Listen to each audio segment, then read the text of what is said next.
Assalamualaikum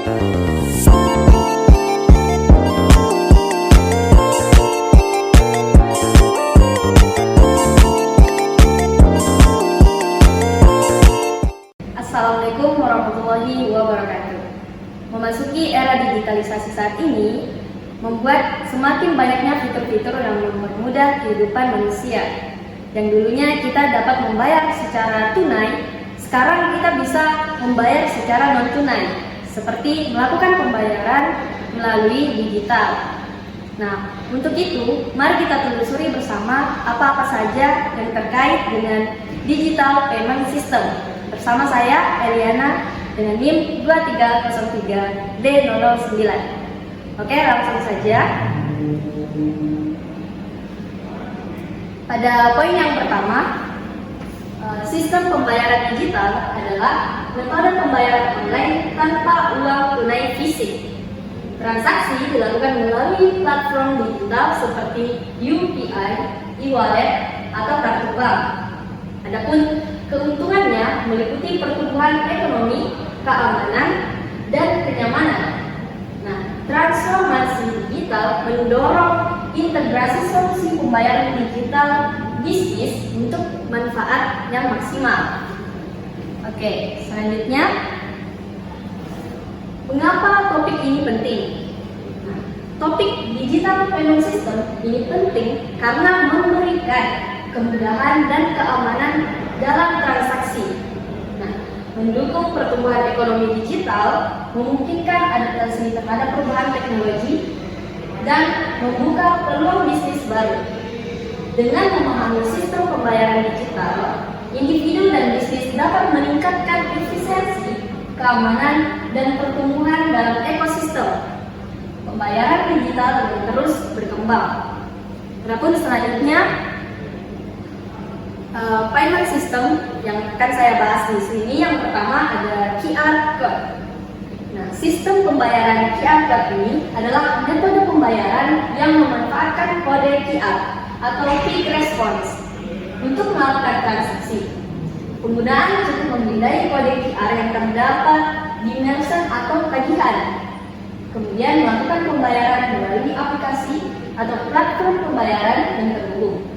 Adapun kelebihan dari QR Code ini adalah proses pembayarannya itu cepat dan mudah dengan hanya memindai kode QR.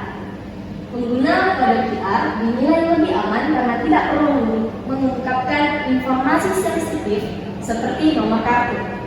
Adapun secara efisiensinya mengurangi kebutuhan akan uang tunai dan mempercepat proses transaksi.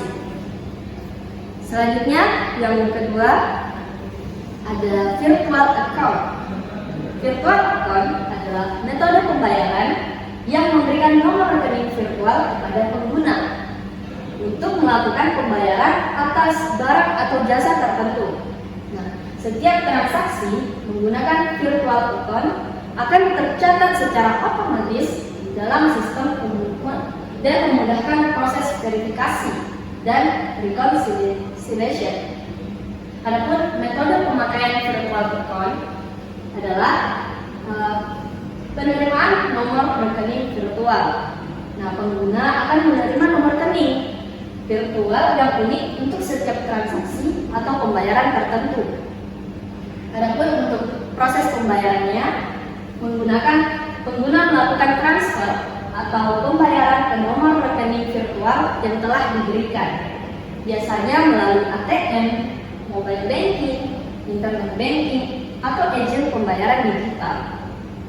Adapun verifikasi pembayarannya, setelah pembayaran itu dilakukan, sistem secara otomatis akan melakukan verifikasi dan mencocokkan transaksi dengan nomor rekening virtual yang telah diberikan. Adapun konfirmasi transaksi, pengguna akan menerima konfirmasi pembayaran yang berhasil dan biasanya dapat melihat status pembayaran secara online. Oke, selanjutnya yang ketiga ada e-wallet. E-wallet ini adalah sistem pembayaran digital yang memungkinkan pengguna untuk menyimpan uang dan melakukan berbagai transaksi melalui perangkat elektronik seperti ponsel atau komputer. pengguna dapat mengakses e-wallet melalui aplikasi yang terhubung dengan rekening bank atau saldo tersendiri. Adapun metode pemakaiannya, yang pertama adalah registrasi dan top up. Nah, pengguna itu perlu mengunduh aplikasi e-wallet pilihan, melakukan registrasi, dan melakukan top up atau pengisian saldo melalui transfer bank, minimarket, atau agen resmi e-wallet. Selanjutnya ada pilih transaksi. Nah, setelah saldo terisi, pengguna dapat memilih transaksi yang diinginkan, seperti pembelian di toko online, pembayaran tagihan, atau transfer antara pengguna e-wallet. Adapun konfirmasi transaksi. Nah, pengguna perlu memasukkan nomor telepon atau PIN keamanan untuk mengkonfirmasi setiap transaksi yang dilakukan. Adapun tahap terakhir yaitu selesaikan transaksi. Nah, setelah kita mengkonfirmasi, transaksi akan diproses secara pengguna akan menerima notifikasi pembayaran yang berhasil. Adapun contoh dan studi kasus, untuk itu saya menggunakan aplikasi e-wallet seperti GoPay di Indonesia. Studi kasus penggunaan GoPay menunjukkan bagaimana penggunaan e-wallet telah merubah pola pembayaran masyarakat, baik untuk belanja harian, transportasi, hingga pembayaran tagihan.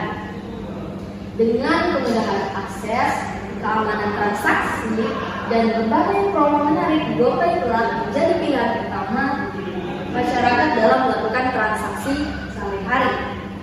Pengguna e-wallet seperti GoPay tidak hanya memudahkan masyarakat dalam bertransaksi, tetapi juga mendorong adopsi pembayaran digital yang lebih luas di masyarakat.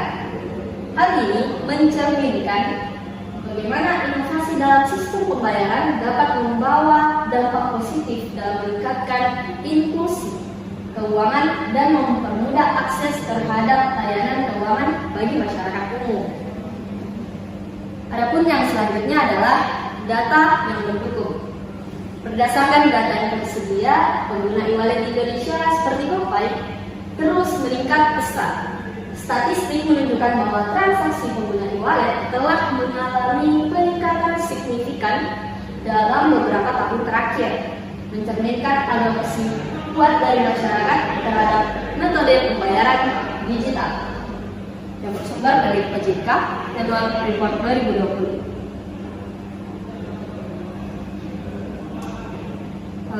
Yang selanjutnya ada gambar-gambar yang mendukung. Ini pengguna memiliki kartu e-wallet, lalu dari kartunya ini masuk ke sistem pembayaran, lalu pengurangan saldo, lalu ke sistem penyimpanan saldo, lalu data saldo akan berkurang, lalu kembali lagi ke pengguna. Di sini contoh untuk virtual account-nya. Di pihak pembeli, ketika melalui proses checkout, lalu melakukan pembayaran manual, mengirim konfirmasi bukti secara manual, lalu dari pihak penjualnya itu mendapatkan pesanan, lalu mengecek transaksi pembayaran secara manual, lalu proses pengiriman barang pun terjadi. Adapun yang terakhir adalah ciri-ciri untuk QRIS tadi.